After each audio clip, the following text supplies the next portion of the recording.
E aí, galera do Colégio Equipe, vamos a mais uma aula do nosso sistema online. Para isso, eu vou fazer uma apresentação aqui em tela inteira para vocês.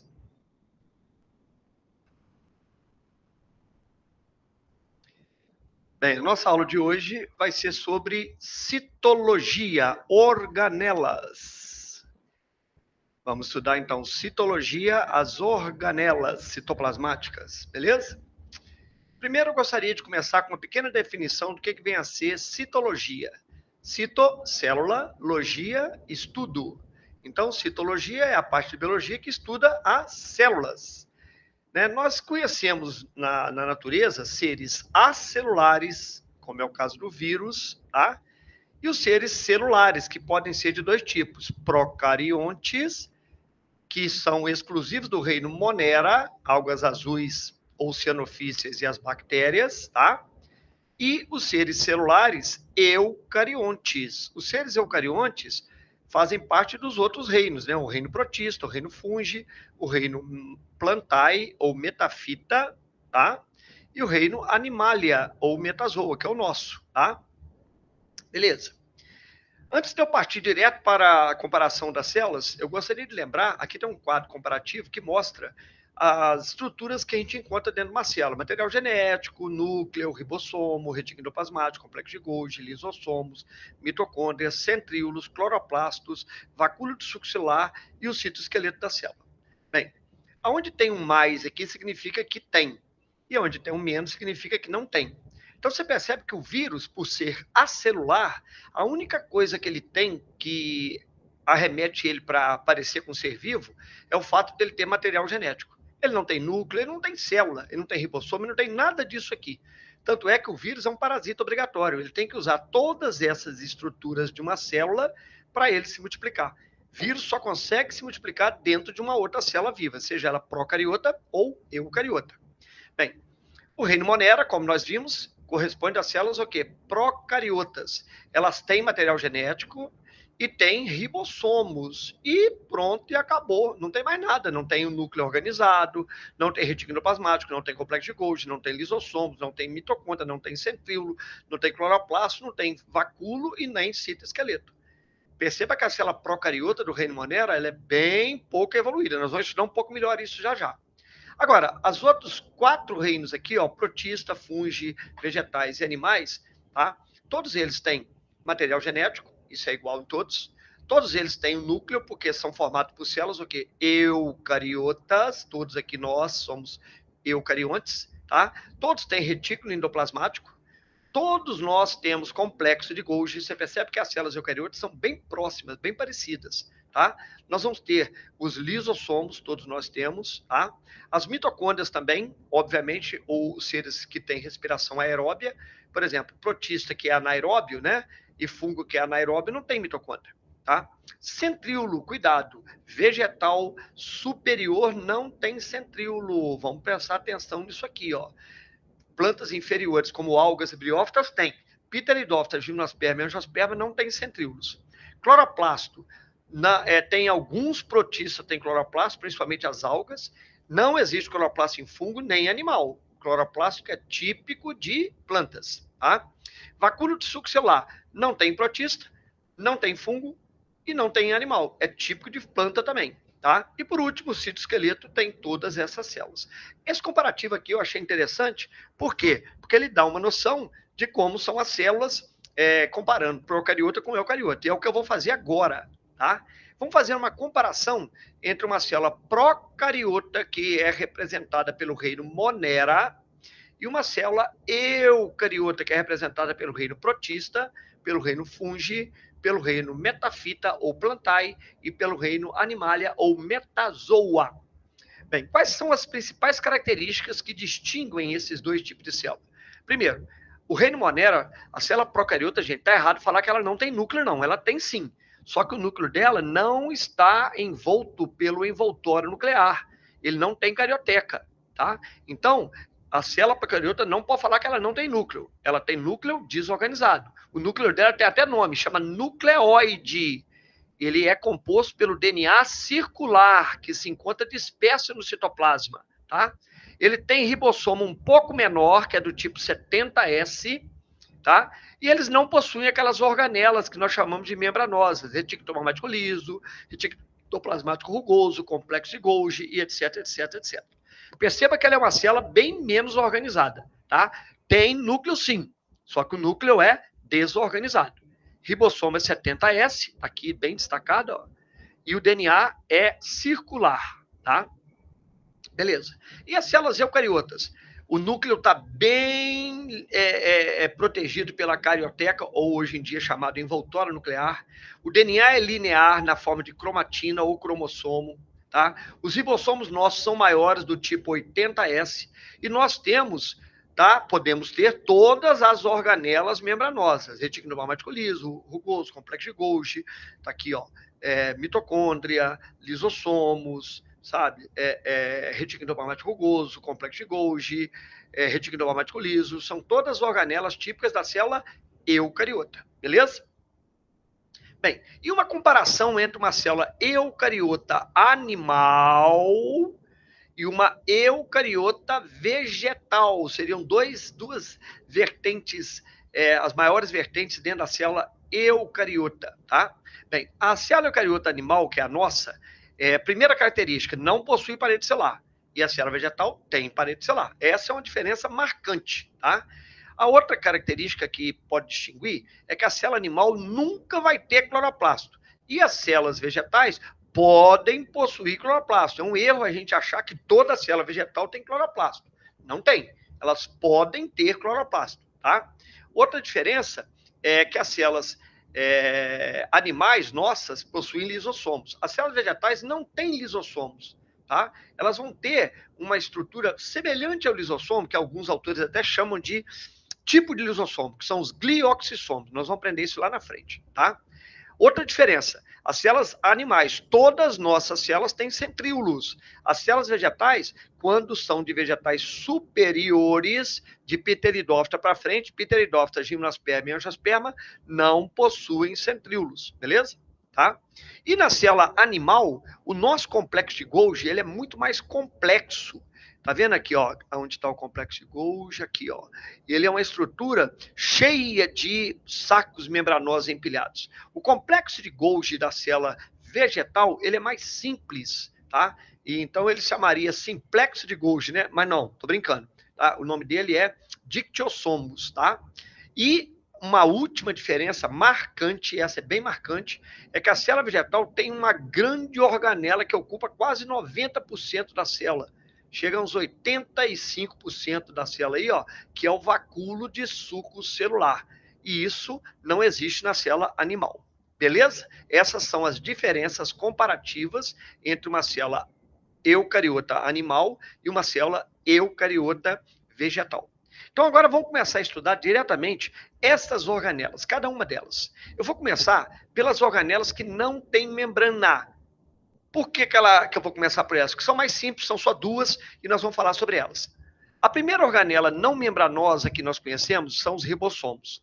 Os ribossomos são organelas granulares, são grânulos, pequenos grãozinhos, formados pela associação de RNA ribossômico, RNA-R, com proteína. Então, você junta RNA ribossômico com proteína, você vai formar o ribossomo, beleza? O ribossomo é a única organela que pode existir na célula procariota. Por quê? Porque, gente, a função dele é fundamental, que é fazer síntese proteica. Então, a célula procariota não poderia perder essa organela, só que eles são menores nas células procariotas, eles são do tipo 70S. Nas células eucariotas, nas nossas células, os ribossomos são um pouco maiores. Perceba aqui nesse cantinho de cá, ó, que o ribossomo ele é sempre formado por duas subunidades. Uma maior, que está representada por essa roxa aqui, ó, e outra menor, que está representada por essa verde musgo aqui. Sempre são duas subunidades que se juntam para formar o ribossomo. Quando a gente vê o ribossomo dentro da célula, a gente vê ele como se fosse um grãozinho apenas, mas a gente tem que imaginá-lo como duas subunidades. Nas células procariotas, 70S, e nas eucariotas, 80S. Quais são as funções dos ribossomos? A função do ribossomo, basicamente, é fazer síntese proteica. Mas essa função, ela varia de acordo com como ele é encontrado dentro da célula. Como é que nós encontramos os ribossomos dentro da célula? Bem, primeiro, eles podem estar livres, do jeito que está aqui, ó, livres dentro do citoplasma. Quando eles estão livres, olha aqui um ribossomo livre, ó, ele não está fazendo nada, ele está sem função momentaneamente. Ele vai fazer uma função já já. Como assim? Ele pode ou se unir a um retículo endoplasmático rugoso, ao RER, e aí ele vai sintetizar proteínas que não vão ser usadas pela célula, vão ser exportadas. Então, por que a gente usa o RER para produzir proteínas para exportação? Porque a proteína produzida no RER cai dentro do canal do RER e não se espalha no citoplasma. Aí elas podem ser canalizadas para serem exportadas. Nós vamos ver isso já já, ainda nessa aula de hoje, como é que se dá a secreção de substâncias pela célula. Beleza? Bem, então, quando os ribossomos estão aderidos ao retículo endoplasmático rugoso, tá? Os ribossomos estão sintetizando proteína para exportação, beleza? E quando eles estão unidos nos polissomos ou polirribossomos, o nome já diz, poli são vários, somos são os ribossomos, tá? Eles vão estar sintetizando proteína para a própria célula. Aqui tem um exemplo de um polissomo, ó. O polissomo nada mais é do que vários ribossomos aderidos a um único RNA mensageiro. Aqui tem um desenho bem característico de um polissomo. Ó, você tem aqui o RNA mensageiro aqui no meio, e aqui você tem 1, 2, 3, 4, 5, 6 ribossomos aderidos a ele. Por isso que chama polirribossomos. Percebam o seguinte, à medida que o ribossomo vai andando no RNA mensageiro, essa fitinha azul aqui, ó, é a proteína que ele está sintetizando. Perceba que ela vai ficando cada vez maior, até que chega no final, o ribossomo acaba de ler o RNA mensageiro e a proteína é liberada, tá? Então, há uma coisa interessante quando você olha um polissomo no microscópio eletrônico, a gente tem uma visão chamada espinha de peixe, que é exatamente essa que está aqui, ó. Percebam que cada grãozinho desse aqui, ó, é um ribossomo. Eles estão aderidos numa linha quase invisível que está aqui no meio, seria o RNA mensageiro, e observe que se eles perguntaram na prova qual o sentido de leitura aqui, é da esquerda para a direita. Como é que eu sei disso? Perceba que as linhas laterais aqui, ó, elas vão ficando, cada vez que eu vou andando para a direita, que elas vão ficando maiores ou menores, elas vão ficando maiores, até ficarem extremamente compridas aqui no final, ó, e serem liberadas na forma de uma proteína lá no final, tanto de um lado quanto do outro. Então, para ver os sentidos de leitura dos ribossomos, é só ver as linhas laterais da espinha de peixe, que são os polissomos. À medida que elas forem aumentando o tamanho das linhas laterais, dessas linhas aqui, ó, tá? Dessa linha aqui, ó, é sinal de que o ribossomo está mais avançado na leitura no RNA mensageiro. E automaticamente a proteína está sendo quase finalizada. Beleza? Bem, uma outra organela também não membranosa são os centríolos. Nós já vimos que os centríolos só existem nas células eucariotas e nos vegetais inferiores. Vegetal superior não tem, tá? O que é um centríolo? São primeiro cilindros. O centríolo é um cilindro oco, tá? Ele é vazio no meio, dá para você ver aqui que ele é vazio aqui no meio, dá para atravessar ele de um lado no outro, tá? Formado pela associação de 9, gravem isso, gente, são 9 conjuntos de 3 microtúbulos periféricos. Vamos ver isso aqui? Ó, se você contar aqui, ó, aqui tem um par de centríolos, aqui tem um par maior, aqui tem um par mais ampliado ainda. Se você contar aqui, ó, 1, 2, 3, 4, 5, 6, 7, 8, 9. São 9 conjuntos de 3 microtúbulos periféricos que formam o grande cilindro. Os centríolos nunca são encontrados sozinhos, eles são sempre encontrados aos pares. E olha que legal, nunca eles estão paralelos, eles estão sempre perpendiculares. Tem um centríolo aqui, ó, na forma de um cilindro, e um outro centríolo aqui, ó, na forma de outro cilindro. Então eles estão sempre perpendiculares. E a isso nós damos nomes de diplossomo. Tá aqui um diplossomo ou centrossomo, é a mesma coisa, gente. Diprossomo ou centrosoma é a mesma coisa, a mesma estrutura. É um par de centríolos. Bem, quais são as funções dos centríolos? Tá? Eles estão relacionados sempre com o processo de movimento celular.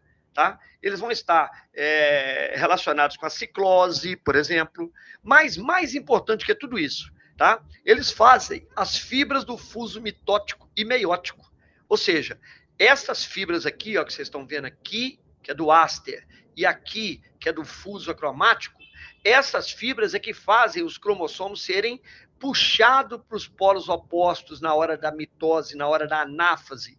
Então, esse movimento dos cromossomos se dá pela fibra do fuso que é produzida pelo centrosoma ou pelos diplossomos, que tem um par num lado e um par no outro da célula, nos polos. Deu para entender? Então, a primeira função dos centríolos é movimentação celular, movimentação dos cromossomos na hora da divisão celular. E a outra função muito importante é a formação do corpúsculo basal. Olha o nome. Corpúsculo é um corpo pequenininho que está onde? Na base de quem? Dos cílios e dos flagelos. Não preciso nem dizer o que tem a ver com movimento, né? Cílio e flagelo tem a ver com movimento. Observe aqui, ó. Depois eu venho aqui. Aqui está a célula está aqui, a membrana da célula, ó.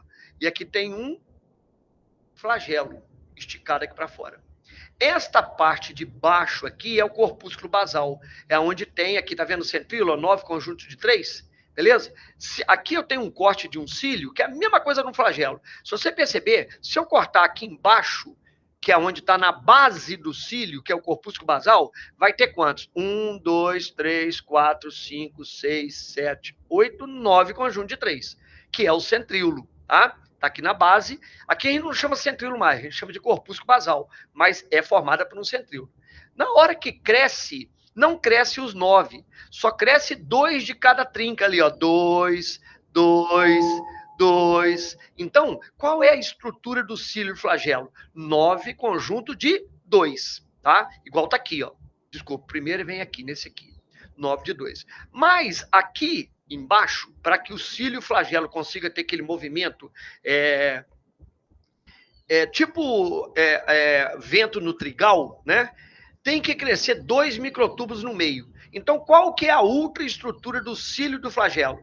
Ele vai ter 9 conjuntos de 2 microtúbulos periféricos e um par central. E o corpúsculo basal? 9 conjuntos de 3 microtúbulos periféricos. Lembrando sempre disso, beleza?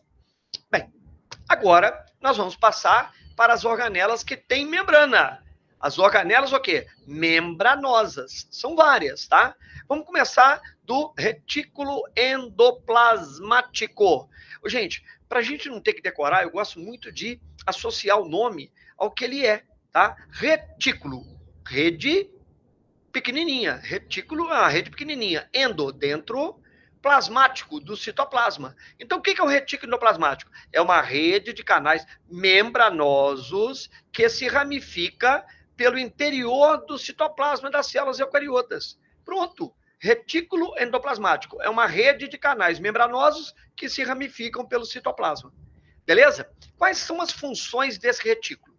Bem, imagine dentro de uma cidade se eu tenho rede de canais. Eu tenho 2 redes principais de canais que tem dentro de uma cidade. Quais são eles? É a rede de água e a rede de esgoto. Qual é a função desses canos de água? É trazer a água limpa até a minha casa. E qual é a função dos canos de esgoto? É levar a água suja de maneira segura, né? Porque antigamente, quando não tinha esgoto, o esgoto era jogado no meio da rua. Aí é doença espalhada para todo mundo. Agora não, a gente canaliza o esgoto, infelizmente não trata esse esgoto, o certo seria tratá-lo para jogar no rio, tá? Mas não trata, joga no rio, pelo menos leva para longe da cidade, o que é errado. O certo é tratar para não poluir o rio, tá? Bem, então quais são as funções do retículo endoplasmático? Ele transporta substância dentro da célula, ele armazena substância dentro da célula, porque ao mesmo tempo, quando a substância está dentro daquele canal, ela está sendo transportada, mas ela também está sendo armazenada ali dentro daquele canal. Não muda nada, tá? Agora, tem uma função que muita gente esquece, que é a desintoxicação celular. Imagine, gente, se um caminhão com a substância tóxica caísse aqui no centro da nossa cidade, tá? Aí aquela substância começasse a ser volátil, espalhou aqui. O que as pessoas iam fazer? Ia chamar o corpo de bombeiro, ele ia trazer um jato d'água, ia jogar água naquilo, aquilo ia cair dentro do bueiro, ia cair pelo esgoto e ia embora. Era uma forma de desintoxicar naquela região ali, tá? Poderia até intoxicar o rio, tá? Mas você vai desintoxicar aquela região ali o mais rápido possível para evitar morte de pessoas. Deu para entender? A mesma coisa a célula. Quando a célula está intoxicada de alguma coisa, ela tenta levar essa substância tóxica para dentro do retículo, diminuindo assim a intoxicação dela como um todo. Beleza? Como existem duas regiões bem distintas do retículo, nós chamamos essas duas regiões de retículo endoplasmático rugoso. Hoje em dia não está usando mais o nome rugoso, apesar de que é tradicional. A gente usa o nome de granular. Porque, na realidade, o retículo endoplasmático rugoso, ele não tem rugas, ele tem grânulos. Por isso que é preferível o nome granular, tá? E ele também é chamado ergastoplasma. Citoplasma mesmo, ergos é o deus do trabalho. Ergastoplasma é o lugar do citoplasma onde tem muita atividade de trabalho. E tem mesmo, nós vamos entender já já por quê. Eu costumo abreviar o RER, né, retículo endoplasmático rugoso, como RER. Tá? Então, daqui para frente, toda vez que eu falar RER, vocês vão lembrar que é o retículo endoplasmático rugoso, beleza? Bem, o retículo endoplasmático rugoso, ou granular, ele é mais interno na célula. Ele é tão interno que ele é contínuo à carioteca, o envoltório nuclear. Esta carioteca, inclusive, está aqui, ó, ela tem ribossomos aderidos à superfície externa dela. Por quê? Porque essa superfície externa da carioteca é uma continuidade do RER, beleza? Qual é a função específica do retículo endoplasmático rugoso, do RER? Além de transportar a substância, armazenar a substância, desintoxicar a célula, ele sintetiza proteína para exportação. Olha que legal. Então, a atividade metabólica no RER, gente, é elevadíssima. Está aqui, ó, no nosso desenho, o núcleo aqui no meio, bem distinto, e o RER todo espalhado aqui em volta dele, essa parte mais azul e roxa aqui. Cada bolinha dessas são os ribossomos, beleza? Bem, e o outro retículo é o retículo endoplasmático liso, ou agranular, que eu vou chamar daqui para frente de REL, tá? Ele tem duas características que o distinguem do primeiro. Ele é mais externo e ele não tem ribossomos aderidos, tá? Bem, no retículo endoplasmático liso, além de transportar a substância, além de armazenar a substância, além de desintoxicar, ele também serve para fazer metabolismo de lipídios. Os lipídios são armazenados no réu, eles são digeridos no réu, eles são convertidos em lipídios no réu, ou em glicídios no réu, e o contrário, o glicídio também pode ser convertido em lipídio no réu. Percebam que o réu é essa parte mais laranjada aqui, ó. Ele é mais externo, o retículo endoplasmático liso. Ele é contínuo ao RER, tá? Mas ele é mais externo em relação ao núcleo da célula. Beleza? Joia. Bem, logo depois nós vamos ter o complexo de Golgi, ou complexo golgiense. Esse é o típico da organela, gente, que eu não gosto do nome dela. Por quê? Porque de vez de ter alguma coisa que remete à organela, igual retículo endoplasmático, complexo de Golgi é o nome do cara que estudou isso. Ele achou a organela muito complexa e falou, complexo de eu mesmo, de Golgi. Tá? Tudo bem, é o que a gente tem hoje, então vamos estudar, tá? O complexo de Golgi, ele é formado por um conjunto de sacos membranosos. Ô, gente, o que você lembra quando você vê uma toeira de saco empilhado? Você lembra de armazém, tá? Então, ele é formado por uma toeira de sacos membranosos achatados e empilhados, tá? De onde brotam vesículas esféricas. Gente, cuidado com isso. Para diferenciar o retículo endoplasmático liso do complexo de Golgi, é muito importante vocês identificarem essas vesículas aqui, ó. Estão vendo aqui no cantinho, ó? Vesículas esféricas. Isso só existe no Golgi. No liso não tem essas vesículas, tá? Então, às vezes, numa fotografia eletrônica, numa micrografia, é muito comum você confundir os dois. Para você distingui-los, tá? É só perceber a presença das vesículas esféricas. Quais são as funções do complexo de Golgi? Primeiro, armazenamento de substância, acabei de falar. Ah, Flávio, mas o retículo também armazena. Percebam que ele principalmente transporta a substância. Eu sempre coloco a primeira função a mais importante. Ele pode armazenar também, tá? Mas se perguntar na minha prova, Flávio, qual é a organela responsável principalmente pelo armazenamento da célula? Complexo de Golgi. Este é a organela do armazenamento. Este é o nosso armazém da célula, tá?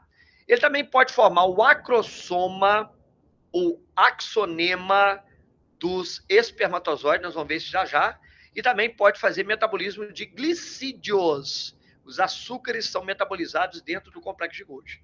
Aqui eu tenho um complexo de Golgi, ó, fazendo empacotamento de substância, tá?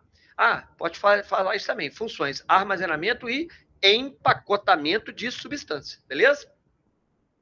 Aqui você tem um detalhe desse complexo de Golgi, mostrando as vesículas sendo aparecendo nele, né? E os sacos membranosos empilhados. Aqui, gente, nós temos, ó, aqui tem um espermatozoide e a ponta do espermatozoide tem uma vesícula chamada acrossoma ou axonema, cheia de enzima digestiva que vai ajudar no processo de fecundação, quando ele for furar o óvulo para ele fecundar. Não é bem o óvulo, é a corona radiata que está em volta do óvulo. Então, o espermatozoide precisa desse acrossoma. Como é que ele é produzido? Vamos ver aqui, ó. Você tem aqui o complexo de Golgi, tá vendo aqui? 2 complexos de Golgi produzindo vesículas. Essas vesículas vão se juntando, formando vesículas cada vez maiores, vai se juntando, formando uma vesícula cada vez maior, até formar uma vesícula lona enorme. Aqui, gente, ó, é a ponta do espermatozoide, tá vendo? Esta vesícula aqui cheia de enzima é o acrossoma. Quem forma esse acrossoma é o complexo de Golgi, beleza? Bem, antes de eu continuar para a próxima organela, eu quero dar uma paradinha e explicar para vocês o que vem a ser uma célula secretora. A primeira coisa a distinguir é a diferença entre secreção e excreção. Vamos ver? Tá? Secreção é quando a célula exporta substâncias que são úteis. Exemplo, a lágrima é uma secreção. A saliva é uma secreção. O suco digestivo é uma secreção. Tá? A glândula salivar, por exemplo, ela produz saliva e ela excreta ou ela secreta saliva? Ela secreta saliva, é uma secreção. Por outro lado, a excreção é a eliminação de restos, de subprodutos que se acumulassem ficariam tóxicos, como é o caso da urina. A urina, as fezes, já são excreções, tá? Bem, uma célula secretora, ela tem que, primeiro, sintetizar a substância que vai ser exportada, útil. Ela tem que armazenar essa substância. Ela tem que empacotar essa substância para ela não se misturar no citoplasma.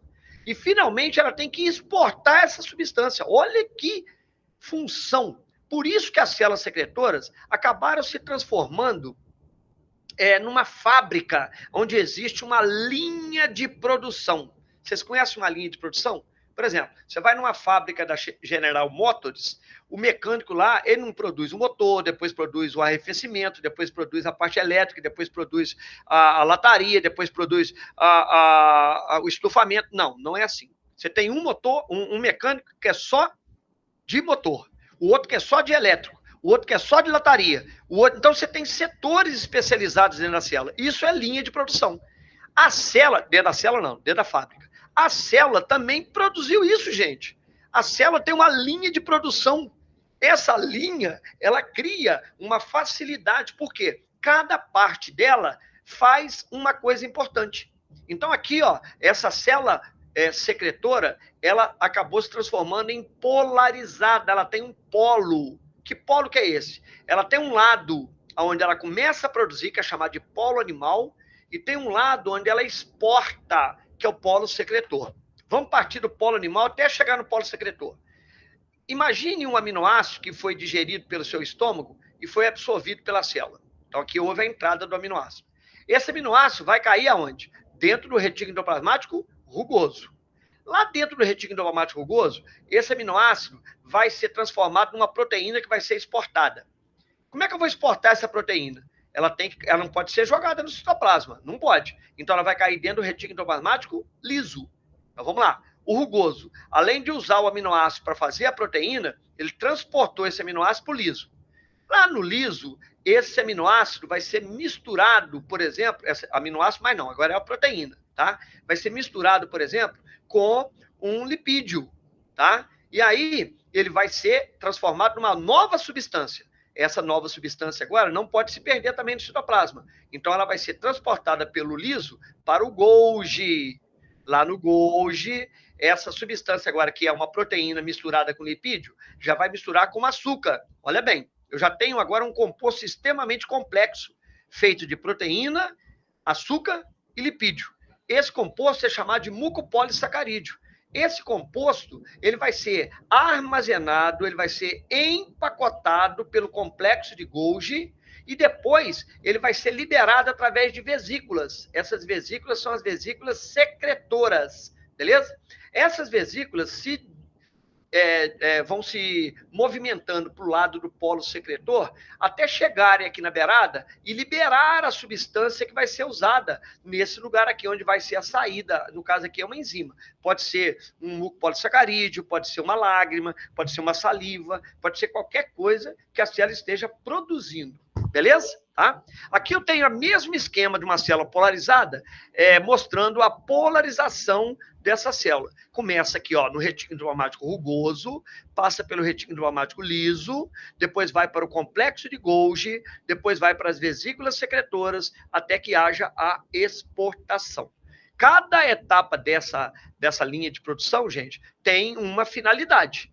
O retículo endoplasmático rugoso, síntese de proteína e transporte. Retículo endoplasmático liso, transporte e trabalho com lipídio. Depois, complexo de Golgi, armazenamento, empacotamento e mistura com açúcares, glicídios. E, finalmente, produção da vesícula secretora, que vai transportar para o polo secretor, onde vai ter a secreção. Entenderam bem a linha de produção que acontece dentro da célula? Agora, essa linha ela pode ser maior em algumas células e menor em outras. Por exemplo, se a substância não tem nada de lipídio, a substância que vai ser exportada, você pode pular direto do HER para o Golgi, sem ter o REL. Ah, Flávio, pode ter isso? Claro que pode. Tá? Uma substância, por exemplo, a lágrima, ela não tem gordura. Tá? Então, nesse caso, não tem lipídio, não vai passar pelo liso.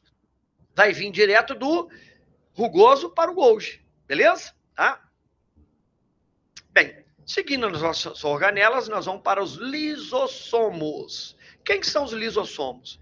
Tá? São vesículas membranosas esféricas que apresentam um conteúdo enzimático, um conteúdo de enzimas dentro dela. Tá? Essas enzimas elas são produzidas pelo HER, óbvio, enzima é uma proteína, e são passadas pelo REL, pelo liso, e são empacotadas no Golgi. Vocês acabaram de aprender como um lisossomo é produzido. Como é que ele é produzido, gente? Como é que ele é sintetizado? Suas enzimas digestivas são produzidas no HER, transportadas pelo REL, empacotadas pelo Golgi e aí formam o lisossomo.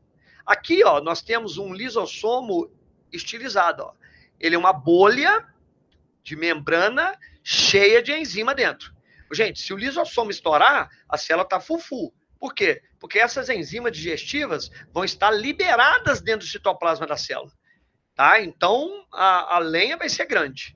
Quais são as funções do lisossomo dentro da célula? Primeiro, digestão intracelular. Como assim? Vamos entender aqui, a célula está fazendo fagocitose, está comendo um negocinho aqui, tá vendo? Está arrancando. Ou ela está fazendo pinocitose, tanto faz. Essa substância que foi englobada, comida pela fagocitose ou pinocitose, ela deve ser digerida. Então, o que acontece? O HER produz a enzima, o Golgi empacota, e aí eu tenho uma vesícula azulzinha aqui, ó, cheia de enzima, que é o lisossomo. Esse lisossomo funde com o fagossomo e vai formar um vacúolo digestivo. Depois nós vamos aprender melhor isso lá na frente. Vacúolo digestivo. Junta quem? A enzima digestiva do lisossomo com o material a ser digerido do fagossomo. Eu costumo brincar que junta a fome com a vontade de comer. Quando juntou a fome com a vontade de comer, vai ter digestão. Por isso chama vacúolo digestivo. Esse vacúolo digestivo digere o material, ele vai virar um vacúolo residual ou corpo residual, tanto faz. E esse corpo residual agora tem que ser liberado. A célula tem que fazer uma cagadinha, que a gente chama de plasmocitose. Perceberam que sem o lisossomo, esse material englobado, comido pela célula, não seria digerido e não seria aproveitado pela célula? Beleza? Tá? Bem, a célula também pode fazer autofagia. Opa! O que é autofagia? É a mesma coisa que eu acabei de explicar, com uma diferença. Na digestão intracelular, a célula vai digerir com o lisossomo uma coisa que ela comeu de fora. Ó, veio da fagocitose ou da pinocitose. Na autofagia, olha aqui do lado aqui, ó, vacúolo autofágico. Imagine uma mitocôndria dentro da célula que não está funcionando mais. O que o lisossomo faz? Ele vai lá e engloba essa mitocôndria e digere ela, para reaproveitar. Bem, então esse vacúolo aqui é um vacúolo digestivo também. É um vacúolo digestivo, só que tem uma diferença. Esse vacúolo digestivo aqui está digerindo uma coisa de fora, digestão intracelular. E esse aqui está digerindo uma coisa da própria célula, vacúolo autofágico. É a mesma coisa. O vacúolo autofágico vai virar um vacúolo residual que vai seguir o mesmo caminho e vai sofrer plasmocitose também. Entenderam? Agora, por último, aquilo que eu falei, a lenha. Quando um lisossomo estoura, quando ele arrebenta, as enzimas dele são liberadas dentro da célula. E aí, meu querido, essas enzimas digerem a célula como um todo. Como é que chama esse fenômeno? Autólise, é o nome. Lise, quebra, auto ela mesma. É quando a célula quebra ela mesma, autólise.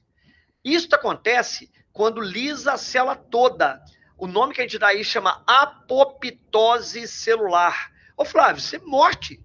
Sim. Isso é suicídio? Sim. A célula vai morrer, ela vai se suicidar. Agora, isso pode acontecer em condições boas ou em condições ruins. Como assim, Flávio? Como é que a célula pode se matar em condições boas? Vou dar um exemplo. Imagine a cauda de um girino. Essa cauda, muita gente acha que ela cai, tá vendo? O girino aqui já começa a ter patinha, depois ele perde a cauda. Por que ele perde a cauda? Porque ela caiu? Nananina, não. Se o girino perdesse a cauda, gente, ele estaria perdendo uma série de nutrientes. A cauda do girino é reabsorvida pelo corpo dele para ele poder se alimentar dela. E como é que a cauda é digerida para ser reabsorvida? Autólise. Olha que legal. A cauda do girino vai ser digerida para ele ser reabsorvido. A gente, quando é formado na barriga da mãe da gente, os nossos dedos têm uma membrana chamada membrana interdigital. É como se fosse o Aquaman. Essa membrana ela tem que ser digerida, senão nossos dedos nasceriam colados. Então ele tem que digerir para liberar os dedos. Essa digestão da membrana interdigital se dá pela autólise, liberação das enzimas dos lisossomos. Agora, quando você trabalha num ambiente muito poluído, como por exemplo uma mina de carvão, é um lugar onde tem muita poeira, e você respira essa poeira acumula no seu pulmão. E aí as células do seu pulmão vão sofrer autólise, porque o lisossomo dela vai arrebentar. Aí você vai ter uma doença gravíssima chamada silicose pulmonar. É onde o pulmão da pessoa vai encher de água. Por que ele vai encher de água? As pessoas humildes falam, doutor, eu estou com água nos pulmões. É uma doença irreversível, não tem como curar, porque a não ser que você tire o pulmão do cara e lave ele, para tirar a poeira que está lá dentro, o que é impossível, tá? Então, a silicose pulmonar, ela é uma doença que se dá pela autólise, beleza? Bem, um outro organelo são os vacúolos. Vocês vão ver que nós vamos falar muita coisa que nós já falamos aqui agora. O que é o vacúolo? São vesículas membranosas também, mas eles têm formas variadas. Cada vesícula membranosa que é considerada um vacúolo tem um nome e uma função. Por exemplo, vacúolo pulsátil ou vacúolo contrátil. É esse vacúolo aqui, ó, aqui tem um cheio e aqui tem um vazio. O vacúolo pulsátil ou vacúolo contrátil, ele só existe em protozoários de água doce. O que ele faz? Ele faz controle osmótico. Ele enche de água quando a água entra no corpo do protozoário e depois ele esvazia jogando água para fora, impedindo que o protozoário exploda. Só existe na água doce porque na água salgada, a tendência da água não é entrar no protozoário, é sair. Então, o protozoário de água salgada não tem medo de explodir. É só o protozoário de água doce que tem vacúolo pulsátil. O vacúolo de suco celular é um dos mais importantes. Ele é o grande vacúolo, esse aqui, da célula vegetal. Ele ocupa 95%, 88% do volume da célula. Ele serve para armazenamento de substâncias e controle osmótico também. O vacúolo digestivo, nós acabamos de mostrar como é que ele se forma. Aqui tem uma fagocitose, tá aqui o fagossoma, aí vem o lisossomo, se junta e forma o vacúolo digestivo. Olha o vacúolo digestivo aqui, ó. Tá? Então ele faz o quê? Ele se forma pela fusão do lisossoma primário com o fagossoma ou com o pinossoma. É o vacúolo digestivo.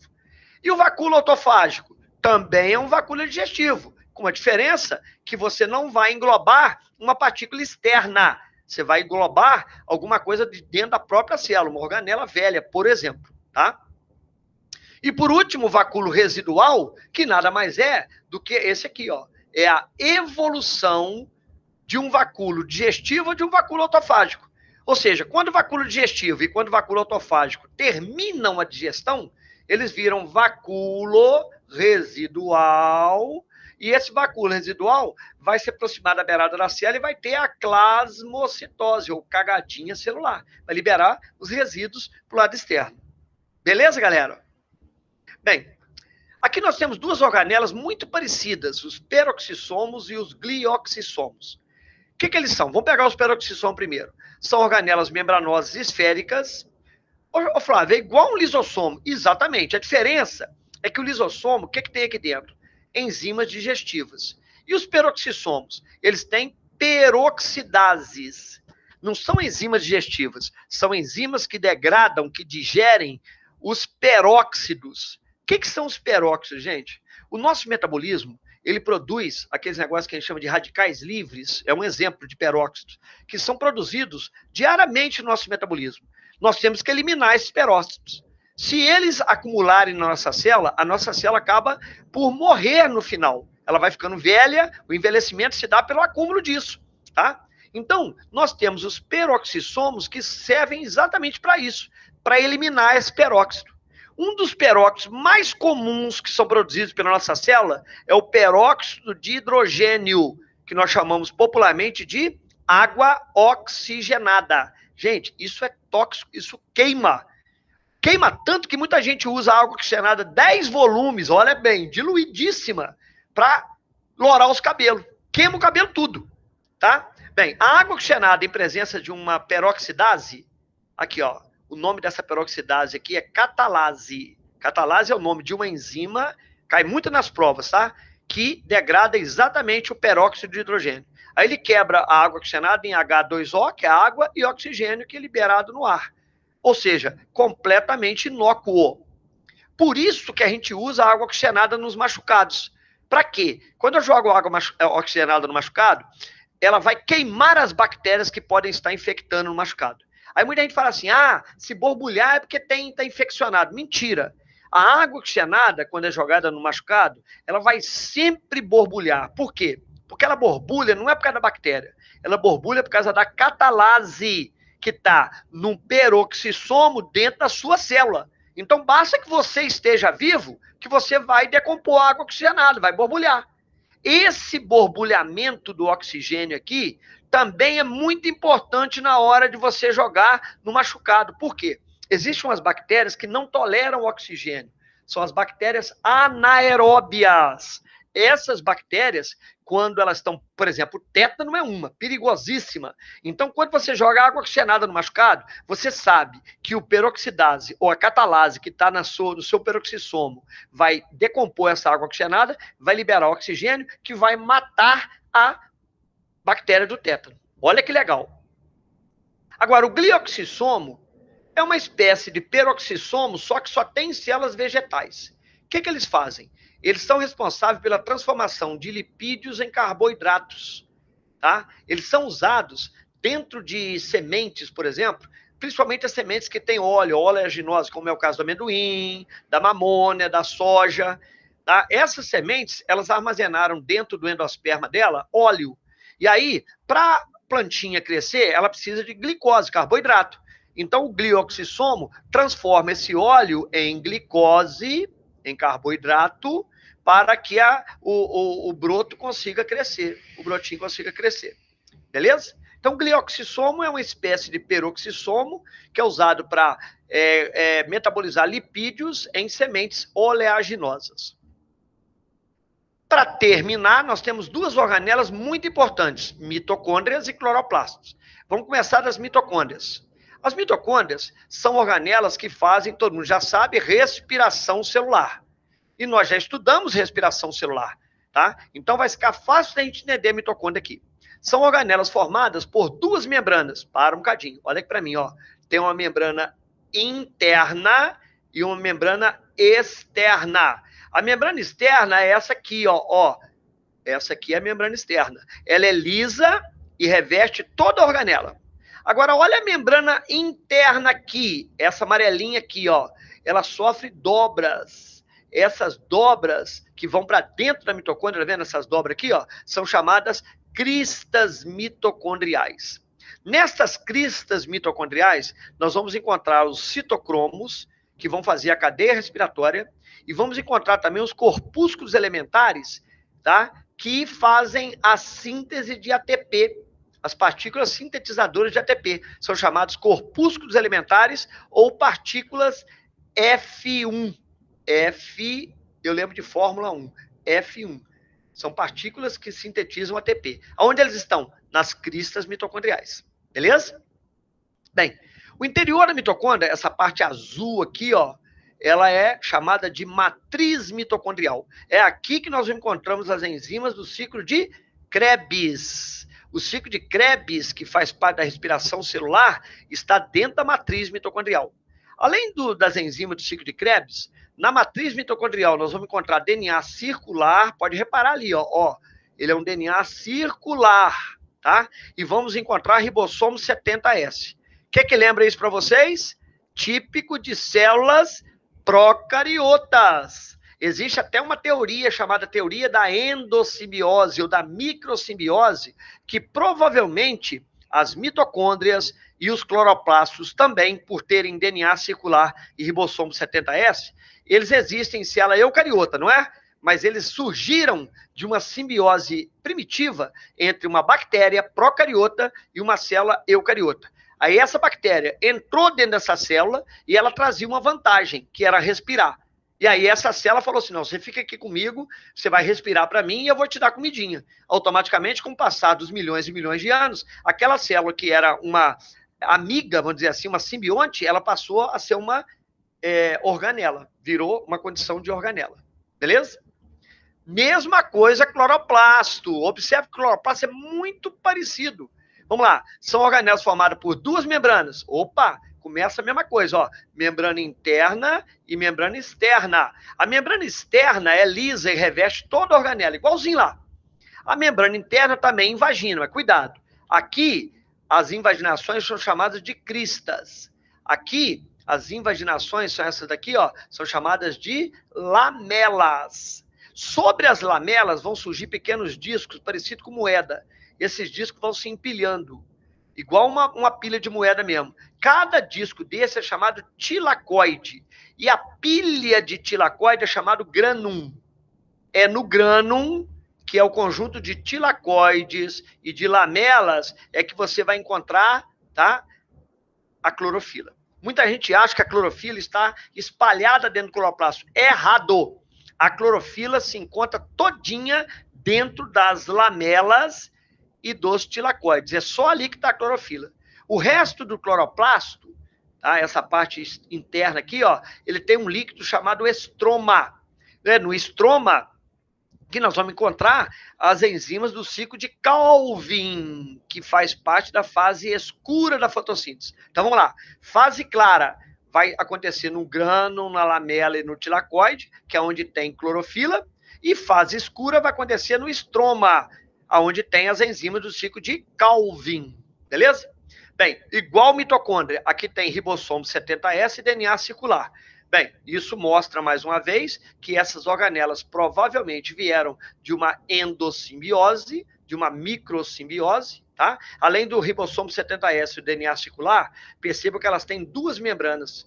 Provavelmente essa membrana externa aqui, ó, foi adquirida quando aquela antiga bactéria, tá? Que no caso da mitocôndria, qual era a vantagem dela para a célula eucariota? Ela fazia respiração. E no caso do cloroplasto, qual era a vantagem dela para a célula eucariota? Fazia fotossíntese. A célula eucariota, opa, vem cá, fica aqui comigo, tá? Faz fotossíntese para mim aqui. E aí, quando ele começou a fazer fotossíntese, ele liberou oxigênio no ar e possibilitou o aparecimento dos seres respirantes. Olha que legal, tá? Com isso, nós acabamos a nossa aula, tá? Eu gostaria que vocês agora fizessem os exercícios lá do Seduca, beleza? Um abraço para todos vocês.